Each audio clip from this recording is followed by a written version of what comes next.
So the Starjammer is gonna be a nice short one. I'm really hyped about this campaign. Like I don't even really need their broken fifth edition rules. The I got the second Starjammer. edition box They don't. still. I can't even say they're broken. Their lack of rules. Like I've only It's seen a couple of people come out and just sugarcoat it and just act like everything's good. yeah, Everybody else they is try just, and disguise it as it being open ended. you It's know, open ended because they ain't got no. Never mind. yeah. No, that's why I said we gotta do Save our little it rant for tomorrow. video because it deserves it. It's a fucking joke. Although I will say, Boo's Magnificent Menagerie is pretty good. So here's the thing: the Y'all adventure. remember? Y'all remember you were in school and you like turned in an assignment. It wasn't really done, and you said it's an open ending. Oh yeah, pretty Done much. enough. But here's the thing, though. So the booze menagerie, I love that part. Yeah. Like I thought they did a good job with that. They did an adventure that I haven't even looked at, but I heard that it's like I heard it was pretty good except for like one part. And you know what the part that sucks? The part that you're in And- outer space and you can't do shit because there's no rules for combat. This is their version of combat. Well, you know, you really can't do that much damage to the ships because they got a lot of hull points and hit points. So you get to shoot a few times. The character gets to move the ship. The other characters get to aim and shoot off one round, and then you guys just crash into each other, and then you guys fight. Isn't that cool? That boarding action. Yeah, you get a boarding. Isn't that cool? I was like, you fucking bastards. Or a space You chase. had one job and you blew it. I know. Yeah, I'm basically really they're afraid done. of how bad they're gonna fuck up Dragonlance, dude. I'm afraid for Dragonlance. that. Oh my Dude, if god. they fucking dude. drop the ball on Dragonlance, You I'm know burning they are. shit It's down. not even going to be a campaign setting. I think it's going to be like a module. Well, it's not a campaign setting. That's what I was hoping for. It seems to be a module set during the War of the Lance, Yeah. and it's supposed to be able to be compatible with some stupid board game. Oh, kinda like, what the man. fuck, dude? It already sounds like a What? train wreck now. Yeah, dude, I told Don about it. I'm like, thinking and looking into that, and he just gave me the look. Yeah, he gave you the look of like when Minion looks at you, like, Right? where's Mama? I was like, man, because I told him, I was like, dude, you don't understand. I grew up loving Dragonlance, dude. Yeah. And he fucking wrote the books, and I'm like, dude, like, oh,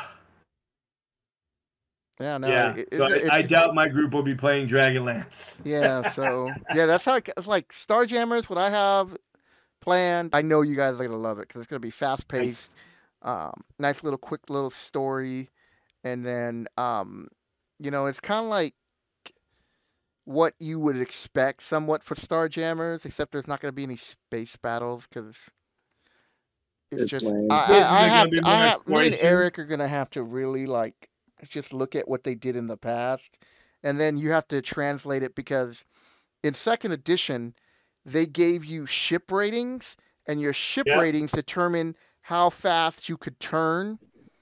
Had whole fucking maps, everything. Yeah, and so you don't have Gonna make that me in pull that fifth fucking box set edition. tonight. They're like your ships can move 45 feet. I go, but what That's happens not when you even turn? fast.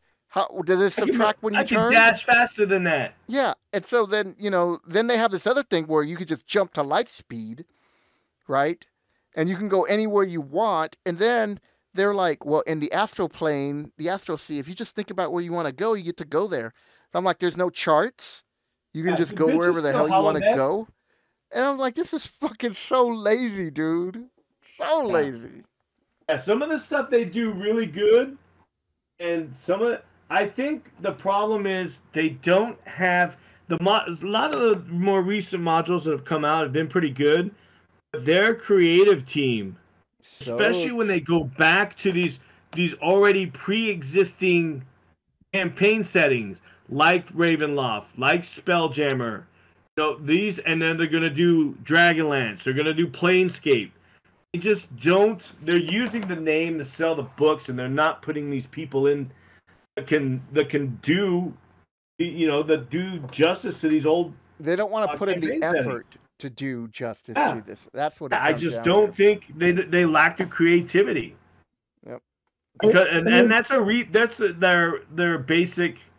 The writers of the modules are pretty good, but if you notice, a lot of their more recent, like Candlekeep, was it Twilight of Candlekeep or whatever? Yeah, I still That's haven't got that written one. by multiple people. Yeah. There are a bunch of like single modules in one book. It's like Yeah. a dozen of them. And that's what the next one coming up is going to be. I forget what the name of that one is supposed to be. No, the one that just came out. The Citadel one, the Radiant Yes, Citadel. the Citadel. That's supposed to be good. Yeah, because they actually have outside people writing it. Oh, that's fucking the Feywild book looks amazing. Like I could never run it because it looks fucking nuts, dude. Like the shit that goes on in there through the astral plane, the Feywild, the prime material plane. Yeah, that one looks crazy. But I really went into Icewind Dale because I was running that for my group, and that's an amazing fucking adventure. If you can really expand on it on your own. So a lot of the modules, they have some really decent writing, but when it comes to these campaign settings, they're shit. Yeah, and here's the thing: I don't mind them like making things simple, but just like Michael was the first one to point out. He goes, "Where are the weapons?" I was like, "What? What do you mean? Where are the weapons? Like, there's no weapons descriptions. There's nothing like that." And I'm like, "What?" And I remember seeing a video going, "Well, you just look in Boo's Menagerie and you'll find it there." And I'm like, "But there's no like reload." You know, like you're supposed to treat all these flintlock weapons like a crossbow, but if you're a new DM, you don't know this. So now you got to go to what? Well, because, and again, that goes back to they're counting on the sales from these old people like us that played the original setting fucking 30 years ago.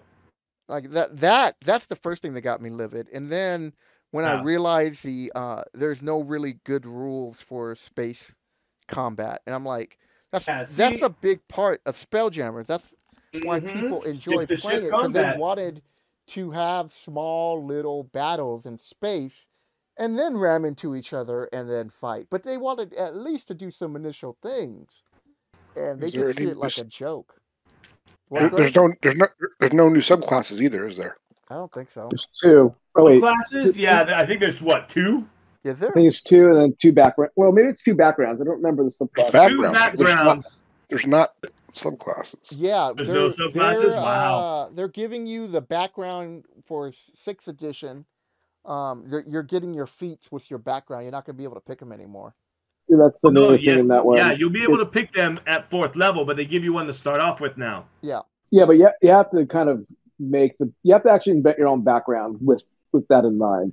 I think that's the way it was being put. And it was like, that's cool, but then you only gave us 2 as I guess as an example, and then the race stuff. I think they set the races up for 1D&D. So now you mean 6th edition? Don't call it 1D&D. They did that. They did that. It was starting with Tasha's, where you don't have racial bonuses. Yeah, they were getting everybody ready for that, and I don't have a problem with that. Really, I don't. I mean, I'm an old timer, but I could be like, you know what, this is cool. If we want to evolve the game this way, you know, it's kind of like, even though orcs are traditionally stronger, but you're playing an orc or a half orc, so of course you're going to be different than the normal cookie cutter. That only makes sense, you know. It's like, well, my orc's really intelligent. And I was like, oh, that makes sense. You know, it's because you don't roll for stats anymore. That's the biggest reason. Yeah. Oh, we're not rolling for stats anymore? That's so sad. No. But I mean, the whole racial bonuses mattered a lot whenever you rolled for stats. Yeah, it did. And now that you just kind of, and they got rid of stout halflings, man. What the fuck? I like my halflings.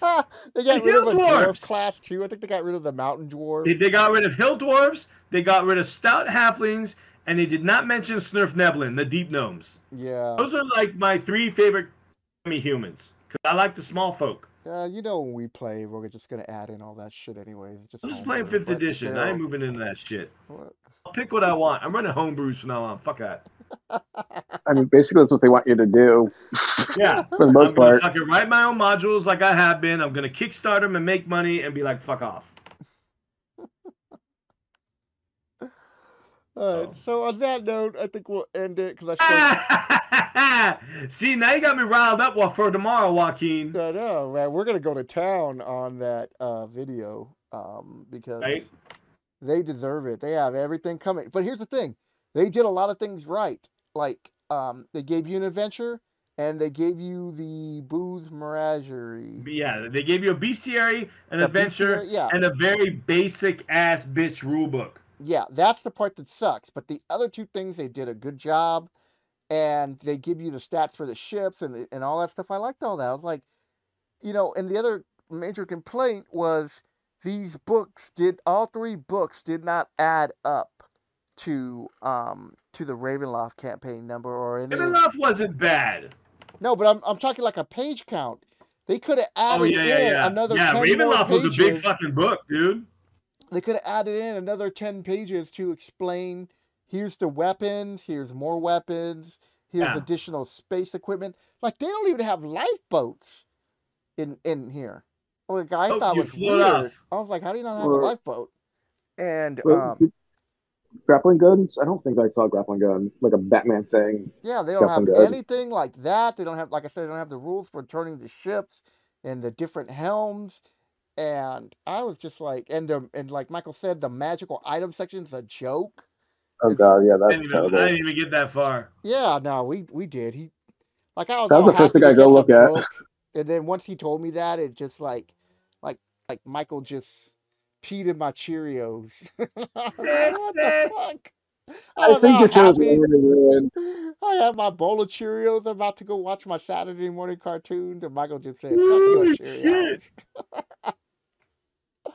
All right, guys, I'm gonna take off. Yeah, I know you gotta go to sleep. I gotta get the and I'll see you tomorrow. And the other one, yeah, ready. And all then right, man. Greg and Michael, guys. Catch you Wednesday. Yep, later. All right, you guys, take care. Good game. Hey, guys. All right, late.